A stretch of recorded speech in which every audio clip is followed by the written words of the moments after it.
তো আমাদের আজকের আলোচনার বিষয়, যে বিষয়বস্তু বা যে টপিকের উপর আমাদের আলোচনা, সেটি হলো যেই জায়গায় আমরা হজ করার জন্য যাব, যেই জায়গায় আমরা যাই, এই যে আল্লাহর ঘর বাইতুল্লাহ, এটার মর্যাদা মর্তবা এবং এর পরিচয় কি, এর পরিচিতি কি, এর ইতিহাস কি। এই বাইতুল্লাহর বিশাল ইতিহাস আছে, কিভাবে কোন সময় থেকে কিভাবে আসলো। এই বাইতুল্লাহ যে জায়গার ভিতরে স্থাপনা আছে, যে জায়গার ভিতরে কাবাঘর এখন পর্যন্ত অবস্থান করতেছে, এটা এখানে কতবার নির্মিত হয়েছে, কে কতবার নির্মাণ করেছে, আল্লাহ পাক রব্বুল আলামিন পৃথিবীর শুরু থেকে নিয়ে এখন পর্যন্ত কতবার এটা সংশোধন করা হয়েছে, এটাকে আপনার যেটাকে বলে মডিফাই করা হয়েছে কতবার, এই বিষয়গুলো নিয়ে আজকে আমাদের আলোচনা। তো সর্বপ্রথম আমাদের আলোচনা থাকবে যে এই কাবার কয়েকটি নাম আছে। কাবার কি আছে? কয়েকটি নাম আছে। আল্লাহ পাক এই কাবাকে বিভিন্ন সময় বিভিন্নভাবে নাম দিয়ে ডেকেছেন। কোরআনুল কারীমের ভিতরে কাবার কয়েকটি নাম আল্লাহ পাক রব্বুল আলামিন নিজে উল্লেখ করেছেন। প্রায় 6টি নাম তিনি কাবাকে বিভিন্ন সময় বিভিন্ন নাম দিয়ে আল্লাহ পাক মানুষদের মাঝে পরিচয় করিয়ে দিয়েছেন। আল্লাহ পাক বোঝাতে চেয়েছেন যে আমার ঘর এই কাবার এক এক সময় এক একটা নাম ছিল, সেই নামগুলো তোমাদের মাঝে আমি পরিচয় করিয়ে দেওয়ার জন্য কোরআনুল কারীমের ভিতরে উল্লেখ করেছি। আল্লাহ পাক রব্বুল আলামিন পবিত্র এই কাবা বা কিবলা, এটার 1 নাম্বার নাম দিয়েছেন কাবা। অর্থাৎ আমরা যে নামে ডাকি বা চিনি যে কাবা শরীফ, আমরা এটা বলি না, কাবা শরীফ বলে থাকি। এই কাবা শরীফ সূরা মায়েদার 97 নম্বর আয়াতের ভিতরে আল্লাহ পাক বলেন, জাআলাল্লাহুল কাবাতাল বাইতাল হারামা কিয়ামাল লিন্নাসি ওয়াশ শাহরাল হারামা ওয়াল হাদিয়া ওয়াল কলাইদ। আল্লাহ পাক এই আয়াতের শুরুতেই জাআলাল্লাহুল কাবাতাল বাইত, অর্থাৎ আল্লাহ পাক এই ঘরটাকে কাবা বলে সম্বোধন করেছেন। আল্লাহ পাক মানুষদের মাঝে পরিচয় করিয়ে দিয়েছেন যে এটার নাম কাবা। এটার নাম কি? কাবা। দ্বিতীয় নাম্বার, আল্লাহ পাক রব্বুল আলামিন এই কাবা শরীফের একটি নাম দিয়েছেন আল বাইত। বাইত শব্দের অর্থ হলো বাড়ি ঘর। বাইত শব্দের অর্থ কি? বাড়ি ঘর। যেমন আমাদের বসবাসের একটা ঘর আছে, আমরা যেই ঘরে অবস্থান করি, এটাকে আরবিতে বলা হয় বাইত। তো আল্লাহ পাক এই কাবার ঘরটাকেও বলেছেন আল বাইত। সূরা বাকারা 125 নম্বর আয়াতে বলেন, ওয়াইদ জাআলনাল বাইতা মাসাবাতাল লিন্নাসি ওয়া আমনা। ওয়াইদ জাআলনাল বাইত, আল্লাহ পাক এখানে এই কাবা শরীফকে বাইত নামে উল্লেখ করেছেন, বলেন সুবহানাল্লাহ। 3 নাম্বার, এই কাবা ঘরকে আল্লাহ পাক আল বাইতুল আতিক, অর্থাৎ প্রাচীনতম গৃহ, প্রাচীনতম একটা স্থাপনা, এই নামে আল্লাহ পাক সম্বোধন করেছেন। সূরা হজ 29 নম্বর আয়াতে বলেন, সুম্মাল ইয়াকদু তাফাসাহুম ওয়াল ইউফু নুজুরহুম ওয়াল ইয়াতাওয়াফু বিল বাইতিল আতিক। আল্লাহ পাক সূরা হজের 29 নম্বর আয়াতের ভিতরে বললেন যে আমি আমার এই কাবাকে, আমার এই ঘরকে বাইতুল আতিক, অর্থাৎ প্রাচীনতম গৃহ, প্রাচীনতম ঘর হিসাবে তোমাদের মাঝে পরিচয় করিয়ে দিলাম, বলেন সুবহানাল্লাহ। 4 নাম্বার, এই ঘরকে আল্লাহ পাক বলেছেন বাইতুল হারাম। বাইতুল হারাম অর্থাৎ যেই ঘরের কাছে বা যেই ঘরের নিকটবর্তী হলে কোনো ধরনের কোনো পশু হত্যা করা যাবে না। এরপরে সামান্য পরিমাণে আমরা যেটাকে বলি যে মশা, পিপিলিকা বা এইরকম জাতীয় কোনো প্রাণীও সেখানে, মানে অর্থাৎ সোজা কথায় রক্তপাত করা যাবে না। কি করা যাবে না? রক্তপাত করা যাবে না। হাঙ্গামা দাঙ্গামা, মারামারি কাটাকাটি যেই স্থানে, যেই নিরাপদ স্থানে, যেই জায়গায় করা যায় না, সেইটাকে বলা হয় হারম শরীফ, অর্থাৎ বাইতুল হারাম। আল্লাহ পাক সূরা মায়েদার 2 নম্বর আয়াতের ভিতরে বলেন, ইয়া আইয়ুহাল্লাযীনা আমানু লা তুহিল্লু শাআইরাল্লাহি ওয়ালাশ শাহরাল হারামা ওয়ালাল হাদিয়া ওয়ালাল কলাইদ ওয়ালা আমিনাল বাইতাল হারাম। আল্লাহ পাক এখানে তার ঘরকে, তার এই মর্যাদাপূর্ণ ফজিলতপূর্ণ কাবাকে আল্লাহ পাক বললেন বাইতুল হারাম, অর্থাৎ বাইতুল হারাম নাম, বলেন সুবহানাল্লাহ। 5 নাম্বার, এই ঘরকে আল্লাহ পাক বলছেন বাইতুল মুহাররম, অর্থাৎ হারাম থেকে আরও আল্লাহ পাক এটাকে জোর দেওয়ার জন্য, এটার যে মর্যাদা অনেক বেশি এটা বোঝানোর জন্য আরও আপনার সুপারলেটিভ ডিগ্রি ব্যবহার করে বাইতুল মুহাররম বললেন। আল্লাহ পাক সূরা ইব্রাহিমের 37 নম্বর আয়াতের ভিতরে বলেন, রব্বানা ইন্নী আসকানতু মিন যুররিয়্যাতি বিওয়াদিন গায়রি জি যারইন ইনদা বাইতিকাল মুহাররম, বলেন সুবহানাল্লাহ। আল্লাহ পাক তার ঘরকে এখানে বাইতুল মুহাররম বললেন। সর্বশেষ 6 নম্বর, আল্লাহ পাক এই ঘরকে বললেন বাইতুল্লাহ। বাইতুল্লাহ মানে কি? আল্লাহর ঘর। কার ঘর?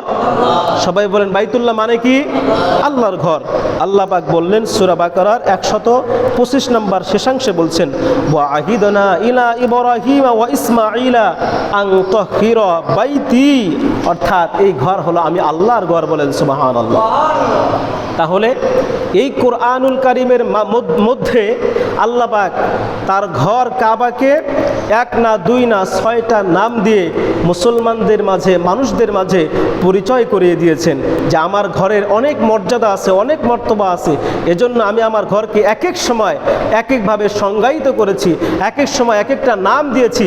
এর মর্যাদা অনুযায়ী, এর ফজিলত অনুযায়ী আমি এক এক সময় এক একটা নাম দিয়েছি। বলেন সুবহানাল্লাহ।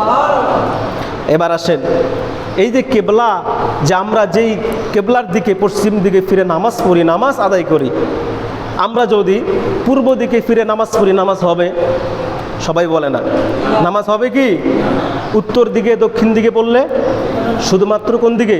পশ্চিম দিকে। কিন্তু পশ্চিম দিক তো হলেই হবে না, এদিকে আছে কি?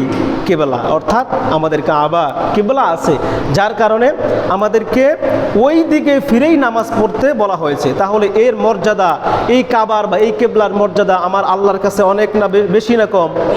অনেক বেশি।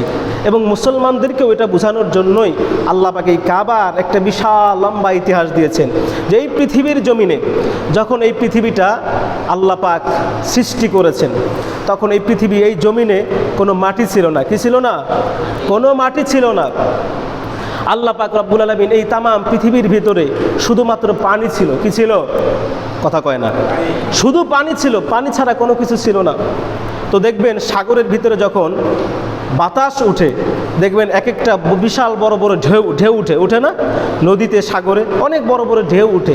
তো দেখবেন ঢেউ যখন বড় হয়, একটা ঢেউ আর একটা ঢেউর সাথে গায়ে লেগে যায়, এটাকে বলে আছড়ে পড়া। এই যে ঢেউ একটা আর একটাকে বাড়ি দিচ্ছে, দেখবেন এই নদীর ভিতরে যখন খুব বেশি স্রোত হয়, এই স্রোতের সময় ঢেউ যখন উঠে, তখন দেখবেন কিনারার ভিতরে পানিতে এই ঢেউ বাড়ি লাগার কারণে কিছু ফেনা তৈরি হয়।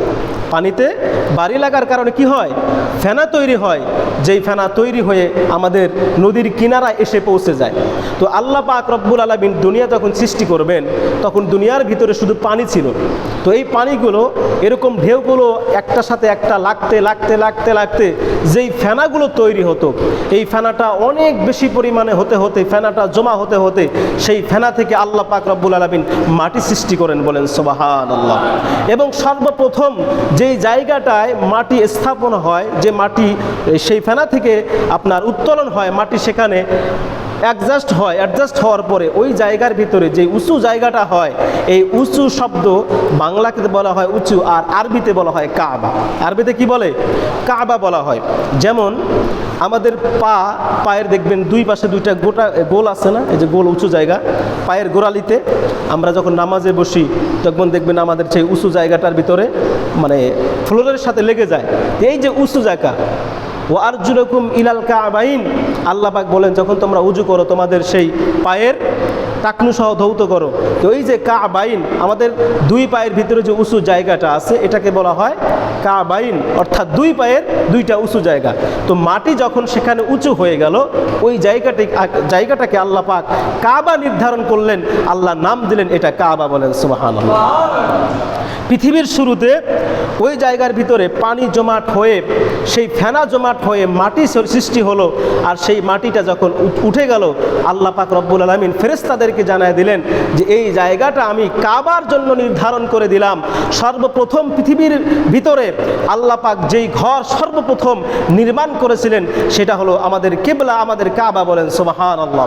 ফেরেশতাদের মাধ্যমে সেই ঘর আল্লাহ পাক রব্বুল আলামিন সেখানে এরকমভাবে আপনার আমার জন্য কাবা বানিয়ে দিলেন। বলেন সুবহানাল্লাহ।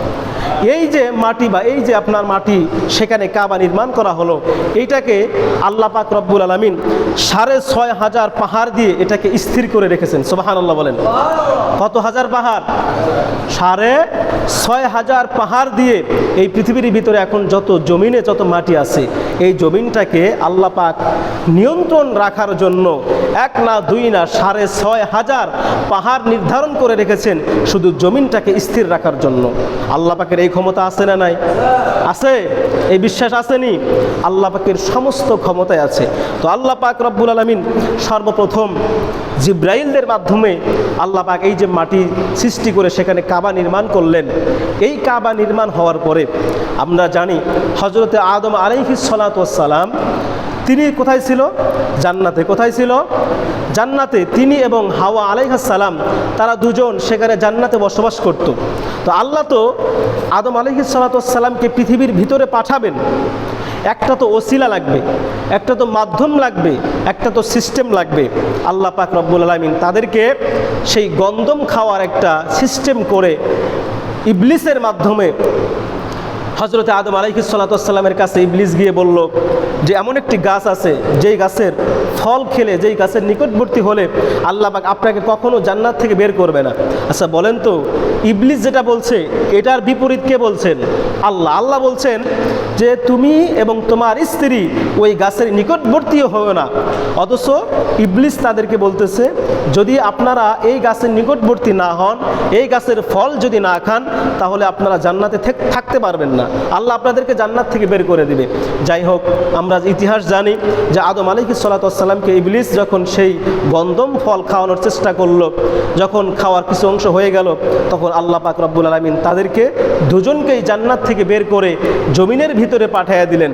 এখন তারা দুনিয়াতে আসলেন। আসার পরে আল্লাহর নবী হযরতে আদম আলাইহিস সালাতু ওয়াস সালাম তিনি আল্লাহকে ডেকে ডেকে বলতেছেন, ওগো আল্লাহ, জান্নাতে যখন ছিলাম তখন আপনার সেই বাইতুল আকসা, বাইতুল মুকাদ্দাস, সেই বাইতুল মুকাদ্দাস, বাইতুল মামুর, সেই জায়গাটা আমরা দেখেছি, বাইতুল মামুর দেখেছি, সেখানে আমরা নামাজ পড়েছি।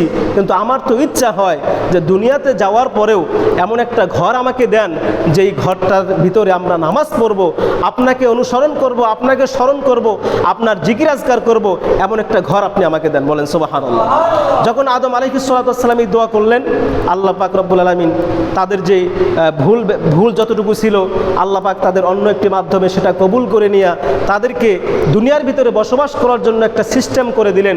আর তাদের জন্য হযরতে আদম আলাইহিস সালাতু ওয়াস সালামকে অর্ডার করলেন যে আপনি জিব্রাইল আলাইহিস সালাতু ওয়াস সালাম দুনিয়াতে যেই কাবা নির্মাণ করেছিল ওইটাকে আপনি আবার সংশোধন করে সেইটাকে আপনি আবার নির্মাণ করেন। বলেন সুবহানাল্লাহ। হযরতে আদম আলাইহিস সালাতু ওয়াস সালাম তিনি সেটা আবার নির্মাণ করলেন। সুন্দরভাবে নির্মাণ করার পরে সেই জায়গার ভিতরে আদম আলাইহিস সালাতু ওয়াস সালাম তিনি ইবাদত বন্দেগী করতে লাগলেন। অনেক দিন চললো, এভাবে চলতে চলতে চলতে চলতে আদম আলাইহিস সালাতু ওয়াস সালামের সন্তান হযরতে শীস আলাইহিস সালাতু ওয়াস সালাম তিনি যখন আসলেন, তিনিও এটা পরিচর্যা করতে লাগলেন। এরপরে ইদ্রিস আলাইহিস সালাতু ওয়াস সালাম তিনি আসলেন, তিনিও বাইতুল্লাহ অর্থাৎ কাবা শরীফের আপনার পরিচর্যা করতে লাগলেন, ইবাদত বন্দেগী করতে লাগলেন। এরপরে আসলেন হযরতে নূহ আলাইহিস সালাতু ওয়াস সালাম। কি আসেন? হযরতে নূহ আলাইহিস সালাতু ওয়াস সালাম। হযরতে নূহ আলাইহিস সালাতু ওয়াস সালাম তিনি তার জাতিকে এক না দুই না, হযরতে নূহ আলাইহিস সালাতু ওয়াস সালাম তার সেই জাতিকে এক না দুই না 900 বছর ইসলামের দাওয়াত দিয়েছেন। কত বছর? সবাই জোরে বলেন, কত বছর? 900 বছর তিনি তার দ্বীনের অর্থাৎ ইসলামের দাওয়াত দিয়েছেন। কিন্তু তাফসিরের কিতাবগুলো সাক্ষী দেয় ওনার এই 900 বছরের দাওয়াতের ভিতরে শুধুমাত্র বর্ণনা আসছে দুইটা। এক বর্ণনায় 40 থেকে 42 জন, আর এক বর্ণনায় আসছে 80 থেকে 82 জন মানুষ তার দাওয়াত কবুল করেছে। এত লক্ষ লক্ষ মানুষের ভিতরে মাত্র কয়জন? 40 অথবা 80 জন মানুষ তার দিন, তার ধর্ম অর্থাৎ ইসলামটাকে কবুল করেছিল। আর বাকি যত মানুষ ছিল তারা হযরতে নূহ আলাইহিস সালাতু ওয়াস সালামের সাথে গাদ্দারি করেছে, তার সাথে তাকে হত্যা করার জন্য, তাকে নির্যাতন, জুলুম, যত ধরনের কাজ আছে সব করেছে। কিন্তু তবুও হযরতে নূহ আলাইহিস সালাতু ওয়াস সালাম তার দাওয়াত থেকে এক বিন্দু পরিমাণও সরে দাঁড়ায় নাই। হযরতে নূহ আলাইহিস সালাতু ওয়াস সালাম তিনি দাওয়াত দিতে গেলেন, দিতে দিতে যখন তার বয়স শেষের দিকে চলে আসলো, আল্লাহর নবী হযরতে নূহ আলাইহিস সালাতু ওয়াস সালাম তিনি এবার আল্লাহকে ডেকে ডেকে বললেন, ওগো আল্লাহ, আমি তো 900 বছর দাওয়াত দিলাম, কিন্তু আমার কোনো উম্মত এই 40-80 জন ছাড়া তো আর কোনো উম্মত আমার কথায় সাড়া দিচ্ছে না। অতএব আপনি আপনার এই বান্দাগুলোকে, আমার এই জাতিগুলোকে আপনি ধ্বংস করে দেন। কি করে দেন? ধ্বংস করে দেন। আল্লাহ পাক রব্বুল আলামিন বললেন, ও আমার পয়গম্বর নূহ, তুমি কেন তাকে ধ্বংস করতে বলতেছো? তখন নূহ আলাইহিস সালাতু ওয়াস সালাম বললেন যে আল্লাহ, এই সমস্ত আপনার বান্দাগুলো যাদেরকে আমি 900 বছর দাওয়াত দিলাম, ইসলাম কবুল করলো না, আমার দিন ধর্ম কবুল করলো না, এই মানুষগুলোর সন্তানগুলো যদি জীবিত থাকে তারাও পরবর্তীতে আসবে, তারাও এই ধর্মকে মানবে না, এই ধর্মকে অনুসরণ করবে না, সুতরাং আপনি এই জাতিগুলোকে ধ্বংস করে দেন। তাহলে এই জাতিগুলোকে ধ্বংস করবে, একটা তো সিস্টেম লাগবে। কোন সিস্টেমে ধ্বংস করবে? তখন আল্লাহ পাক রব্বুল আলামিন হযরত নূহ আলাইহিস সালাতু ওয়াস সালামকে বললেন, ও আমার পয়গম্বর নূহ, যেহেতু আমি এই জাতিগুলোকে ধ্বংস করব, আপনার দোয়া আমি কবুল করেছি, কিন্তু আপনার যে উম্মতগুলো ইসলাম কবুল করেছে, আপনার দিন কবুল করেছে, তাদেরকে তো বাঁচতে হবে। তাদেরকে বাঁচানোর জন্য এবং বিশেষ করে যে জীব জানোয়ার আছে এদেরকে বাঁচানোর জন্য একটা মাধ্যম করতে হবে। সেটা হলো কি? তুমি একটা নৌকা বা কিস্তি তৈরি করো। কি তৈরি করো? একটা নৌকা বা কিস্তি তৈরি করো। আল্লাহ নবী হযরত নূহ আলাইহিস সালাতু ওয়াস সালাম আল্লাহকে ডেকে বললেন, ওগো আল্লাহ, এখন তো কোনো গাছ নাই, কোনো গাছ নাই, তরুলতা নাই, আমি কোন গাছ দিয়ে এখন আমি নৌকা তৈরি করব? আল্লাহ পাক রব্বুল আলামিন বললেন, যেহেতু আমি আপনাকে অর্ডার করেছি আপনি কিস্তি তৈরি করবেন, নৌকা তৈরি করবেন, সুতরাং এর মাধ্যম, এর সিস্টেম কি দিয়ে তৈরি করবেন, কি উপকরণ লাগবে, এগুলো আমি আল্লাহর কাছে আমি আল্লাহর কাছে মওজুদ আছে। আমি আল্লাহ পাক রব্বুল আলামিন আপনাকে সেটা জানিয়ে দিচ্ছি। হযরতে জিবরাইল আলাইহিস সালাতু ওয়াস সালামকে বললেন, আপনি যান আমার নবী নূহকে জানিয়ে দেন যেন আপনি শাল কাঠ দিয়ে একটি নৌকা তৈরি করেন। বলেন সুবহানাল্লাহ। কোন কাঠ? জোরে বলেন, কোন কাঠ? শাল কাঠ। এটা কি দামি কাঠ না? অনেক দাম না? অনেক দামি একটা কাঠ। তো এই শাল কাঠ, তখন তো গাছ ছিল না। এবার আল্লাহর নবী হযরত নূহ আল্লাহ পাককে ডেকে বললেন, ওগো আল্লাহ, আমি যে শাল কাঠ দিয়ে নৌকা তৈরি করব, শাল কাঠ পাবো কোথায়? জিবরাইল আলাইহিস সালাতু ওয়াস সালাম আল্লাহর কাছ থেকে একটি জান্নাত থেকে শাল কাঠের একটি চারা নিয়ে আসলেন। নিয়ে এসে নূহ আলাইহিস সালাতু ওয়াস সালামকে দিলেন, দিয়ে বললেন যে এই গাছটা আপনি রোপণ করেন। বলেন সুবহানাল্লাহ। তিনি রোপণ করলেন। বর্ণনা আসছে তিনটা: 20 বছর, 40 বছর, 100 বছর। 20, 40, 100 বছর। অর্থাৎ এই গাছটা বড় হতে সময় লেগেছে। কেউ বলেছেন 20 বছর, কেউ বলেছেন 40 বছর, কেউ বলেছেন 100 বছর। তো যাই হোক, যে বর্ণনাটাই সহি হোক, এই গাছটা বড় হলো। বড় হওয়ার পরে এই গাছটাকে নূহ আলাইহিস সালাতু ওয়াস সালাম তিনি কাটলেন। কেটে এটা দিয়ে নৌকা তৈরি করলেন। এখন নৌকাটা কত বড় হবে, কি পরিমাণ হবে, এটা আমার আল্লাহ জানায় দিয়েছেন কি দেন নাই? আল্লাহ পাক রব্বুল আলামিন হযরতে নূহ আলাইহিস সালাতু ওয়াস সালামকে বললেন যে আপনি যে নৌকাটা তৈরি করবেন, এই নৌকাটা লম্বা যে যতটুকু হবে, এটা হবে 80 গজ লম্বা। কত গজ লম্বা? সবাই বলেন। 80 গজ লম্বা হবে। এবং এটার যে প্রশস্ত হবে, এই প্রস্থটা হবে 50 গজ। আর দেখবেন ডিঙ্গি নৌকা যেটাকে বলা হয়, কিস্তি নৌকা যেগুলোকে বলা হয়, সামনের মাথাটা একটু খাড়া থাকে, থাকে না? তো এই সামনের যে লম্বা খাড়াটা থাকবে, এটা হবে 30 গজ। তাহলে লম্বায় কত গজ? 80। জোরে বলে, লম্বায় কত? 80। এদিকে কত? 50। আর সামনের যে মাথাটা থাকবে কত গজ? 30 গজ থাকবে। এবার আল্লাহ পাক এটাও জানায় দিলেন, ও আমার নবী হযরতে নূহ, আপনার যে নৌকাটা হবে এটা একতলা বিশিষ্ট হবে না, কারণ এখানে উঠবে পশু প্রাণী, উঠবে মানুষ, উঠবে জিন ইনসান যারা আছে তারা উঠবে। সুতরাং এটাকে এক পার্ট করলে চলবে না, এটাতে 3টা পার্ট বানাতে হবে, অর্থাৎ 3 তলা বিশিষ্ট একটা নৌকা তৈরি করো। বলেন সুবহানাল্লাহ। তিনি প্রথম, দ্বিতীয়, তৃতীয় অর্থাৎ 3 তলা বিশিষ্ট একটি নৌকা তৈরি করলেন, যেটার প্রথম যে তলা এটাকে বলা হয় সুবুলা, দ্বিতীয় তলাকে বলা হয় উস্ত, আর তৃতীয় নাম্বার যে 3 নাম্বার যেটা এটাকে বলা হয় উলিয়া।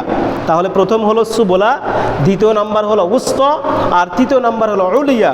আল্লাহ পাক রব্বুল আলামিন হযরতে নূহ আলাইহিস সালাতু ওয়াস সালামকে বললেন, ও আমার পয়গম্বর নূহ, আপনি শুনেন, প্রথম যেই তলা বিশিষ্ট প্রথম যেই তলাটা রয়েছে, এই তলার ভিতরে আপনি সর্বপ্রথম উঠাবেন হিংস্র যেই সমস্ত প্রাণী আছে, যেই সমস্ত প্রাণীগুলো খুবই হিংস্র, এদেরকে আপনি প্রথম তলায় উঠাবেন। দ্বিতীয় তলায় উঠাবেন যেগুলো স্বাভাবিক প্রাণী, যেমন আমাদের সাথে বসবাস করে, গরু, মহিষ, ছাগল, ভেড়া, বকরি, দুম্বা, এগুলোকে উঠাবেন দ্বিতীয় তলায়। আর তৃতীয় নাম্বার উলিয়া, এই তৃতীয় নাম্বার তলায় আপনি উঠাবেন সবচাইতে উৎকৃষ্ট আশরাফুল মাখলুকাত মানুষ জাতি। বলেন সুবহানাল্লাহ। অর্থাৎ আপনার যে উম্মত 80 জন উম্মত ইসলাম কবুল করেছে, আপনি সহ আপনার পরিবার সহ যারা ইসলাম কবুল করেছে, দিন কবুল করেছে, এইরকম 80 জন সহ আপনি সেই 3 নাম্বার তলায় উঠবেন। বলেন সুবহানাল্লাহ। আল্লাহ এবার সব দিক নির্দেশনা দিলেন। এবার মানুষের বা পশু প্রাণীর উঠার পালা, আল্লাহ সেটাও জানায়া দিলেন। আল্লাহ পাক বললেন, ও নূহ আমার পয়গম্বর, আপনি শুনেন, আপনি যে এইখানে যে প্রাণীগুলো উঠাবেন, যে মানুষগুলো উঠাবেন, এগুলোকে আপনি জোড়ায় জোড়ায় উঠাবেন। কারণ সন্তান জন্মদানের জন্য আদম আলাইহিস সালাতু ওয়াস সালাম থেকে নিয়ে শুরু করে এখন পর্যন্ত পুরুষ এবং মহিলার প্রয়োজন হয় কি হয় না? পুরুষ এবং মহিলার প্রয়োজন হয়। এজন্য আল্লাহ পাক বললেন, আপনি আপনার এই নৌকার ভিতরে যাদেরকে উঠাবেন তাদেরকে যেন জোড়ায় জোড়ায় পুরুষ মহিলা নির্বাচন করে করে উঠানো হয়। বলেন সুবহানাল্লাহ। এখন নূহ আলাইহিস সালাতু ওয়াস সালাম একটু আশ্চর্য হয়ে বললেন, ওগো আল্লাহ, মানুষের ভিতরে পুরুষ মহিলা চিনা যায়, বোঝা যায়, কিন্তু প্রাণীর ভিতরে পুরুষ মহিলা আমি কিভাবে চিনব? আমি কিভাবে বুঝবো যে এই প্রাণীটা পশু, এই প্রাণীটা মহিলা? এটা তো আমার চেনার কোনো উপায় নাই। আল্লাহ পাক বললেন, নূহ আপনাকে তো সেটাও চিন্তা করতে হবে না, কারণ আমি যেহেতু নিয়ম দিয়েছি, সিস্টেম দিয়েছি, একটা রুলস তোমাকে দেওয়া হয়েছে, সুতরাং আমি এটার উপায় বলে দিব। বলেন সুবহানাল্লাহ। আল্লাহর নবী হযরত নূহ আলাইহিস সালাতু ওয়াস সালামকে বললেন, আপনি কিস্তির সামনে দাঁড়ায়া আপনার দুইটা হাত দুই দিকে প্রসারিত করে দেন। আপনার ডান হাতের দিক দিয়ে যে সমস্ত প্রাণীগুলো উঠবে এটা হবে পুরুষ প্রাণী, আর আপনার বাম হাতের বাম পাশ দিয়ে যেগুলো উঠবে এটা হবে মহিলা প্রাণী। বলেন সুবহানাল্লাহ। তিনি তার দুই হাত দুই দিকে প্রসারিত করে দিয়ে দাঁড়িয়ে রইলেন, কিন্তু কোনো খোঁজ খবর নাই, কেউ উঠতেছে না। আল্লাহকে ডাক দিলেন, ওগো আল্লাহ, কোনো প্রাণী তো উঠতেছে না, কাউকে তো দেখতেছি না। আল্লাহ বললেন, জিব্রাইলের মাধ্যমে জানিয়ে দিলেন, ও আমার পয়গম্বর নূহ, আপনি একটু নিচের দিকে তাকিয়ে দেখেন। আপনি নিচের দিকে তাকালেই দেখতে পারবেন যে প্রাণীগুলো উঠতেছে। নিচের দিকে তাকালেন, সর্বপ্রথম সেই কিস্তির ভিতরে, সেই নৌকার ভিতরে যারা উঠেছিল সেটা আর অন্য কোনো প্রাণী না, সামান্য ক্ষুদ্রতম একটা প্রাণী, পিপিলিকা। আমরা যেটাকে পিঁপড়া নামে পরিচয় দিয়ে থাকি বা বলে থাকি, এই পিঁপড়া বা পিপিলিকা সর্বপ্রথম আল্লাহর নবী হযরত নূহ আলাইহিস সালাতু ওয়াস সালামের কিস্তির ভিতরে উঠেছে। বলেন সুবহানাল্লাহ। ডান দিক থেকে পুরুষ পিপিলিকা, বাম দিক থেকে মহিলা পিপিলিকা। এরপরে আস্তে আস্তে দেখা গেল একটা সময় একটা প্রাণী চলে আসলো, যেটা লম্বা আকৃতি এবং আমরা যেটাকে সাপ নামে পরিচয় দিয়ে থাকি। কি সাপ বলে থাকি। সাপ কি ভয়ঙ্কর না? ভয়ঙ্কর একটা প্রাণী, বিষাক্ত প্রাণী। মানুষকে সবল মারলে মুহূর্তের ভিতরে মানুষ মারা যায়। তো যখন এই সাপ চলে আসছে, আল্লাহর নবী হযরত নূহ আলাইহিস সালাতু ওয়াস সালাম আল্লাহকে ডাক দিয়ে বলে, ওগো আল্লাহ, এই যে মাত্র যে প্রাণীটা আসলো, একে তো মানুষও ভয় পায়, আমি নবীও ভয় পাই, সুতরাং একে আমি কি করব? একে আমি উঠাবো না। আল্লাহ পাক বললেন, দেখো, সাপেরও তো বংশ বিস্তারের প্রয়োজন আছে, এজন্য তাকে উঠাতে হবে, কিন্তু সে যেন সেই নৌকার ভিতরে উঠে কাউকে কামড় না দেয়, আর কামড় দিলেও যেন কোনো ক্ষতি না হয়, এজন্য তার থেকে যেই বিষটা রয়েছে সেই বিষটাকে আমি সরিয়ে দিয়েছি। বলেন সুবহানাল্লাহ। সাপ উঠলো, এরপরে আসলো সিংহ, বাঘ বা সিংহ। এটা কি ভয়ঙ্কর প্রাণী না? হিংস্র প্রাণী। সিংহ যখন আসছে, আল্লাহর নবী বলে, ওগো আল্লাহ, এই সিংহ তো হিংস্র প্রাণী, এ তো উঠার পরে অন্য প্রাণীকে আঘাত করবে। আল্লাহ পাক বললেন, আপনি সিংহের মাথায় হাত দেন, হাত দিয়ে দেখেন তার অবস্থাটা কি। আল্লাহর নবী নূহ আলাইহিস সালাতু ওয়াস সালাম সেই সিংহের মাথায় হাত দিলেন, দেখেন মাথা প্রচণ্ড গরম। প্রচণ্ড গরম হওয়ার কারণে আল্লাহকে ডাক দিয়ে বলেন, ওগো আল্লাহ, এই সিংহের মাথা তো প্রচণ্ড গরম। তখন আল্লাহ পাক বললেন যে এই সিংহের মাথা গরম হওয়ার কারণ হলো, আমরা জানি মানুষের শরীরে যখন গরম হয়, খুব বেশি গরম আসে, এটাকে আমরা কি বলি? জ্বর। যখন জ্বর আসে শরীর গরম হয়ে যায় না? তো এই যে সিংহের মাথাটা গরম, আল্লাহ পাক বললেন আমি তাকে এই জ্বর নামক একটা রোগ তাকে দিয়েছি, সুতরাং এ কোনো প্রাণীকে আঘাত করবে না। জ্বরের কারণে শরীর অসুস্থ হয়ে গেছে, সে কাউকে আঘাত করবে না। সর্বপ্রথম পৃথিবীর জমিনে এই জ্বর নামক যে রোগটা, এটা কোনো মানুষের উপরে অ্যাপ্লাই করা হয় নাই, একটা প্রাণীর মাধ্যমে প্রাণীর উপরে আল্লাহ পাক দিয়েছেন। বলেন সুবহানাল্লাহ। এই যে প্রাণী একটার পর একটা উঠাতে লাগলো, একটার পর একটা উঠাতে উঠাতে সর্বশেষ প্রাণীদের ভিতরে সর্বশেষ যারা উঠেছিল সেটা হলো একটা গাধা। একটা কি গাধা উঠেছে। যেই গাধাটা যখন উঠতে গেল, অর্ধেক উঠার পরে বাকি অর্ধেক আর উঠতেছে না, মানে অর্ধেক মাথার অংশ উঠেছে, পিছনের অংশ উঠতেছে না। আল্লাহর নবী নূহ আলাইহিস সালাম গাধাকে ধমক দিলেন, হে গাধা, তুমি কেন উঠতেছো না, এরকম কেন করতেছো? গাধা বলে যে আমার পিছনের দিকে তাকিয়ে দেখেন, আমার লেজ একজন টেনে ধরে রেখেছে, আমার লেজ একজন টেনে ধরে রেখেছে। নূহ আলাইহিস সালাম বললেন, কে তোমার এরকম লেজ টেনে ধরেছে? তাকিয়ে দেখে ইবলিস শয়তান তার লেজ টেনে ধরেছে। কে ধরেছে? ইবলিস শয়তান তার লেজ টেনে ধরেছে। সে বলতেছে, আল্লাহর নবী পয়গম্বর নূহ আলাইহিস সালাম, আমিও চাই এই নৌকার ভিতরে উঠতে, কারণ আমিও বাঁচতে চাই। আমিও কি চাই? বাঁচতে চাই, আমি মরতে চাই না। আল্লাহকে ডাক দিলেন, ওগো আল্লাহ, আমি কি ইবলিসকে উঠাবো? আল্লাহ পাক বলে, হ্যাঁ, আমি যেহেতু ওর হায়াত দিয়েছি, কিয়ামত পর্যন্ত হায়াত দিয়েছি, সুতরাং ওকে উঠায় নাও। ওকে আমি একটা অভয় দিয়েছি, কিয়ামত পর্যন্ত ওর যা ইচ্ছা তা করুক, সুতরাং ওকে উঠাতে হবে। আল্লাহ পাক রব্বুল আলামিনের হুকুমে নূহ আলাইহিস সালাম তাকে উঠালেন। এবার মানুষদের পালা। আল্লাহ পাক রব্বুল আলামিন আশরাফুল মাখলুকাত মানুষগুলোকে সেই নৌকার ভিতরে উঠালেন। হাদিসের ভিতরে, তাফসিরের ভিতরে আসছে, কেউ বলেছেন 5 মাস, কেউ বলেছেন 6 মাস। এই যে 5 এবং 6 মাস, এই 5-6 মাস সারা পৃথিবীর ভিতরে আল্লাহ পাক রব্বুল আলামিন সেই নূহ আলাইহিস সালামের সময় যে প্লাবন দিলেন, সেই পানি দিলেন, সেই পানিটা এমনকি আটলান্টিক মহাসাগরে যে পানি, এরকম পানি না, এর চাইতেও বেশি। অর্থাৎ সারা পৃথিবীর ভিতরে যত আপনার পাহাড় পর্বত আছে, এগুলোর উপরে উঠে গেছে সেই পানি। আল্লাহ পাক রব্বুল আলামিন এই যে পানি দিলেন, 5-6 মাস পানি ছিল ওই সময়ের ভিতরে। এই 5-6 মাসের পানির ভিতরে আমাদের যে কিবলা বা কাবা যে জায়গার ভিতরে ছিল, সেটা কি আর আছে না নাই? ওইখানে ছিল কি? আল্লাহ পাক যখন পানি দিবেন, কারণ আমরা জানি যখন কিয়ামত হবে আল্লাহর ঘর মসজিদগুলো আল্লাহ পাক উঠায় নেবেন। এগুলো কি দুনিয়াতে থাকবে? আল্লাহর ঘরগুলো উঠায় নেবেন। তো ঠিক তেমনিভাবে নূহ আলাইহিস সালামের প্লাবনের সময় আল্লাহ পাক রব্বুল আলামিন কাবা ঘরকে সেখানে রাখলেন না, কিবলাকে সেখানে রাখলেন না, আমাদের বাইতুল্লাহকে সেখানে রাখলেন না। আল্লাহ পাক কুদরতিভাবে তাকে চতুর্থ আসমানে উঠায় নিয়েছেন, বলেন সুবহানাল্লাহ। এখন এই যে নূহ আলাইহিস সালামের কিস্তি বা নৌকা, এই পানির ভিতরে সারা পৃথিবীর ভিতরে কোনো জায়গায় বাদ দেন নাই। 6 মাস অথবা 5 মাস এই সারা পৃথিবীর ভিতরে পানির উপরে এই নৌকাটা ঘুরেছে। এবং সর্বশেষ যখন কাবা যেই জায়গার ভিতরে ছিল, ওই জায়গার পাশেই একটা পাহাড় আছে যেটাকে বলা হয় জুতি পর্বত। এই জুতি পর্বতের পাশে গিয়ে যখন পানি কমতে শুরু করলো, পর্বতের কিছু অংশ দেখা গেল, তখন নূহ আলাইহিস সালামের সেই কিস্তি বা সেই নৌকা সেই জুতি পর্বতের কাছে গিয়ে সেখানে আশ্রয় নিল, সেখানে থেমে গেল।